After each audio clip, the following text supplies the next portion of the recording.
Nabi rahmah wa syafi'il ummah wa ala alihi wa ashabihi ulil akhlaqil karimah. Amma ba'du.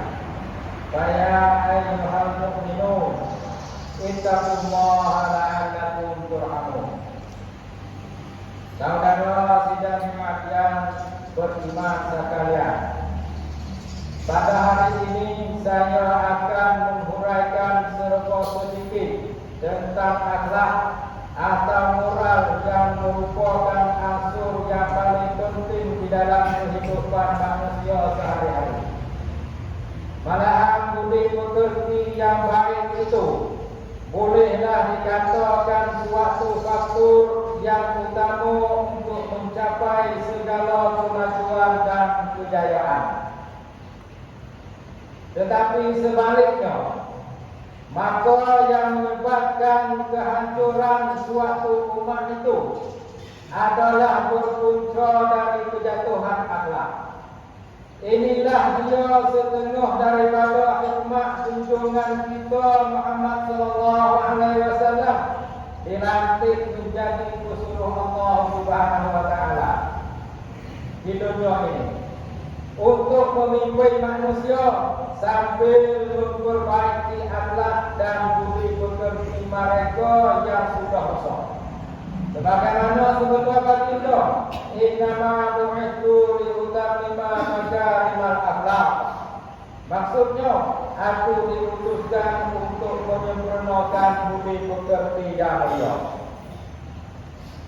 Sebagaimana saudara-saudara sedia maklum, bagaimana cara manusia hidup di zaman jahiliyah, tidak menghiraukan soal akhlak, malahan telah bermahrajalela sifat-sifat keganasan, kepuasan, kecurangan dan kezaliman di sana sini. Hak-hak asasi manusia tidak dihormati. Hanya yang berlaku setiap masa peperangan permusuhan dan kekejaman. Mereka yang penuh dikuasai oleh orang-orang yang kuat. Mereka lakukan pencabulan terhadap anak-anak istri, orang-orang mukmin, keras dan menghisap dada, serta menjadi adat kelaziman bagi masyarakat kaum jahiliyah. Tak lepas juga pada masa sekarang ini, seperti jahiliyah dahulu, benda-benda yang memabuk sudah menjadi biasa, seperti air ketam dan segala-gala dada-dada. Begitu juga kaum wanita dianggap sebagai manusia yang rendah martabat dan tidak ada nilai. Maka tidak heran kepada kita kalau mereka sanggup dan berani menanam anak-anak perempuan mereka hidup-hidup. Bahkan 1001 macam angkara maksiat yang merupakan perkara-perkara biasa kepada mereka. Saudara kaum muslimin sekalian, Agama Islam sangatlah mengambil berat dalam soal pendidikan rohani dan membentuk kepribadian seseorang. Maka sebab itulah suruhan dan larangan adalah mempunyai hubungan dengan didikan akhlak. Bahkan saudara-saudara sendiri boleh perhatikan di dalam bahagian ibadah, muamalah, munakahat, inayah dan hidup cara bermasyarakat. Bolehlah dikatakan semuanya bermaksud untuk memimpin manusia ke arah budi pekerti yang tinggi dan menyusun tata tertib hidup manusia yang istiqamah. Dari segi ibadah adalah sesuatu cara memperhubungi antara hamba dengan Allah Subhanahu wa taala. Yang mana ianya merupakan suatu latihan yang boleh mendidik manusia supaya mengenal dirinya sendiri dan mengenal Allah Subhanahu wa taala yang menjadikannya. Begitulah di dalam soal ibadah ada mempunyai banyak hikmah-hikmah dan usia-usianya. Seumpama sembahyang adalah menjadi suatu kewajiban manusia untuk berbukti kepada Allah Subhanahu wa taala yang telah mengerniakan berbagai nikmat-nikmat ke atas dirinya. Seterusnya, ibadat sembahyang merupakan suatu latihan rohani yang sangat besar artinya. Sekiranya jiwa seseorang bersih, maka tidaklah mudah hendak terjerumus masuk ke dalam lubuk kebinasaan. Sebagaimana Allah Subhanahu wa taala berfirman dalam Al-Qur'anul Karim, "Inna sholata tanha 'anil fahsya'i wal munkar." Maksudnya, bahwasanya sembahyang itu sebagai perisai untuk mencegah seseorang daripada mengerjakan kejahatan dan perkara-perkara yang munkar.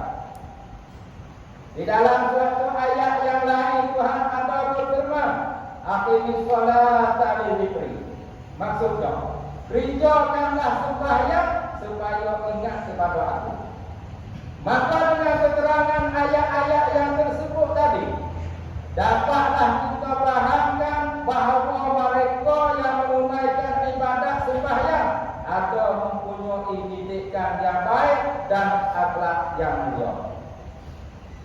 Apabila kita tengok tujuan berpuasa pula ialah untuk melatih jismani dan rohani seseorang supaya dapat memelihara kesehatan badan, akan timbul sifat cinta memcintai antara satu sama lain dan menaruh belas kasihan sesama manusia, di samping menerima pahala dan ganjaran daripada Allah Subhanahu wa taala.